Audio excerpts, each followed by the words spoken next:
काफ़ी सारे आप में से जो व्यूअर्स हैं, म्यूचुअल फंड इन्वेस्टर हैं, वो मुझे फ़ेसबुक पेज पे मैसेज करके अपना पोर्टफोलियो भेजते हैं कि क्या ये ठीक है, क्या ये नहीं है।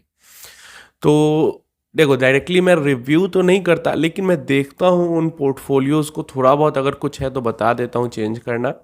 एक चीज़ जो कॉमन मैंने देखी है बहुत सारे पोर्टफोलियो में, देख रहा हूँ बहुत टाइम से, लेकिन इधर जाके कुछ ज़्यादा ही मैं इस चीज़ को नोटिस कर रहा हूँ कि जो नए नए इन्वेस्टर नए नए मार्केट में लगातार आते जा रहे हैं, बहुत तेज़ी से ग्रोथ हो रही है म्यूचुअल फंड इंडस्ट्री की, पता है आपको। यहाँ पे इन्वेस्टमेंट करने का जो एक तरीका है वो बहुत गलत लोगों ने यहाँ पे चूज़ कर लिया है। जैसे अगर आप देखोगे किसी का पोर्टफोलियो, अगर 3 फंड उन्होंने रखे हैं, एक लार्ज कैप, एक मिड कैप, एक स्मॉल कैप, या एक फ्लेक्सी कैप, एक मिड कैप, एक स्मॉल कैप, तो तीनों के अंदर 5-5 हज़ार रुपए की एसआईपी कर रहे हैं। लेकिन क्या ये सही है करने का तरीका इन्वेस्टमेंट? बिल्कुल सही नहीं। उनको पता ही नहीं कि वो इन्वेस्टमेंट क्यों कर रहे हैं या किस लिए कर रहे हैं। अगर ये भी पूछ लो उनसे कि क्यों कर रहे हो आप तीनों में 5-5 हज़ार रुपए की एसआईपी, तो भी वो इस चीज़ का जवाब आपको नहीं दे पाएंगे। और ये एक बहुत गलत अप्रोच है म्यूचुअल फंड इन्वेस्टमेंट का। देखो, म्यूचुअल फंड इन्वेस्टमेंट हमेशा ही अपने गोल के अकॉर्डिंग और उस तरीके से ही करनी चाहिए, तभी आप सक्सेसफुली कर पाओगे। या तो नॉर्मल वेल्थ क्रिएशन कि ज़्यादा से ज़्यादा पैसा इन्वेस्ट कर देना है, और या तो गोल के अकॉर्डिंग। और गोल के अकॉर्डिंग करोगे तो आपको आपकी टाइमिंग भी पता है, और उसके अकॉर्डिंग म्यूचुअल फंड तो आपने सेलेक्ट कर लिया कि हाँ लंबा समय है तो स्मॉल कैप, मिड वाला समय है तो मिड कैप, और पास वाला समय है जल्दी निकालना है तो लार्ज कैप। लेकिन पैसे भी तो वैसे डिवाइड करो सब में। ये एक मेजर मिस्टेक हो जा रहा है सारे म्यूचुअल फंड इन्वेस्टर्स। जैसे मान लो कि आज से 5 साल बाद आपको 5 लाख रुपए की जरूरत है, तो नॉर्मल आप 6 हज़ार रुपए की एसआईपी भी अगर किसी लार्ज कैप में या फ्लेक्सी कैप फंड में करोगे, लार्ज कैप में तो फिर भी हो सकता है ना हो, लेकिन फ्लेक्सी कैप में करोगे अगर 6 हज़ार रुपए की एसआईपी, तो 5 साल में आपका 5 लाख रुपए जमा हो जाएंगे, बुरे हालात में भी जमा हो जाएंगे। अगर 8 साल बाद 10 लाख रुपए की ज़रूरत है, तो 5 हज़ार रुपए की अगर एसआईपी की जाए मिड कैप फंड के अंदर, तो नॉर्मली 8 साल में 10 लाख रुपए के आसपास का कॉर्पस जमा हो जाएगा। अगर 13 साल बाद मान लो आज से मुझे ज़रूरत है 25 लाख रुपए की, 4-4.5 हज़ार रुपए हर महीने की अगर एसआईपी करते हैं किसी स्मॉल कैप फंड में, तो आराम से 13-14 साल में 25-30 लाख रुपए तक भी हो सकता है जमा हो जाए। तो इस तरीके से आपको इन्वेस्टमेंट डिसाइड करना है। अब आप खुद से ऐसा कैसे कर सकते हो?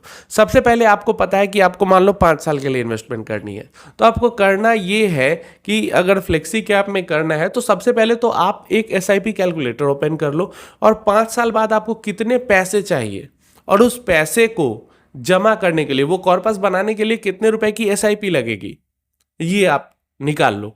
और बस उतने की ही एसआईपी उस लार्ज कैप या फ्लेक्सी कैप फंड में करो। अगर 8 साल बाद कुछ पैसे की ज़रूरत है, तो कितने पैसे की ज़रूरत है और उसको जमा करने के लिए कितने रुपए की एसआईपी लगेगी, वो आप कैलकुलेट कर लो एसआईपी कैलकुलेटर में, और उतने रुपए की ही एसआईपी उस फंड में करो। अगर 13 साल या 15 साल बाद कुछ पैसे की ज़रूरत है, तो स्मॉल कैप के अंदर जितना पैसे की ज़रूरत है उतना एसआईपी कैलकुलेट करो, उतने रुपए की ही एसआईपी करो। और अगर कोई गोल नहीं है, सिंपल वेल्थ क्रिएशन है, तब तो स्मॉल कैप फंड्स के अंदर इन्वेस्ट करो।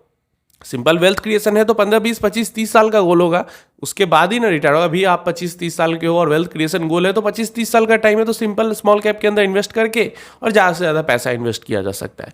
तो ये हमेशा ध्यान रखो कि एसआईपी कैलकुलेटर पर हम कैलकुलेट कर लें कि इतना पैसा अगर हमें इतने टाइम में चाहिए तो कितने रुपए की एसआईपी लगेगी, और उसके अकॉर्डिंग लार्ज कैप या मिड कैप या स्मॉल कैप या फ्लेक्सी कैप जो भी आपको चुनना है, उसके अकॉर्डिंग वो स्कीम चुन के और उतने रुपए की ही एसआईपी उसमें करें। अब इससे फायदा ये है कि मान लो 5-5 हज़ार रुपए की सब में एसआईपी करोगे, तो हो सकता है सारे गोल्स आपके अचीव ना हो पाए उतने पैसे से। प्लस किसी टाइम पे ज़्यादा पैसा आपका बन गया, किसी टाइम पे कम पैसा बन गया, मतलब कहीं ज़्यादा पैसा जमा हो गया, कहीं कम पैसा जमा हुआ। और मान लो आपका अगर 5 साल वाला गोल सिर्फ 5 हज़ार रुपए की एसआईपी पर मंथ पे ही कंप्लीट हो सकता है, तो उसके अंदर एक्स्ट्रा 10 हज़ार की एसआईपी करने की क्या जरूरत है? क्योंकि 5 साल वाले गोल के लिए आप लार्ज कैप के अंदर इन्वेस्ट करोगे, लार्ज कैप के अंदर आपके कम रिटर्न बनेंगे। वहीं जो एक्स्ट्रा पैसा है वो स्मॉल कैप के अंदर इन्वेस्ट किया जाए तो ज़्यादा रिटर्न, ज़्यादा पैसे बनेंगे। तो इसलिए हमेशा जब भी इन्वेस्टमेंट करते हो अपना गोल समझ लो, उसके अकॉर्डिंग फंड सेलेक्ट कर लो, और जितने कॉर्पस की जरूरत है उसके अकॉर्डिंग ही इन्वेस्ट करो। इससे आप फायदे में रहोगे, ज़्यादा पैसे बनाओगे लॉन्ग टर्म में।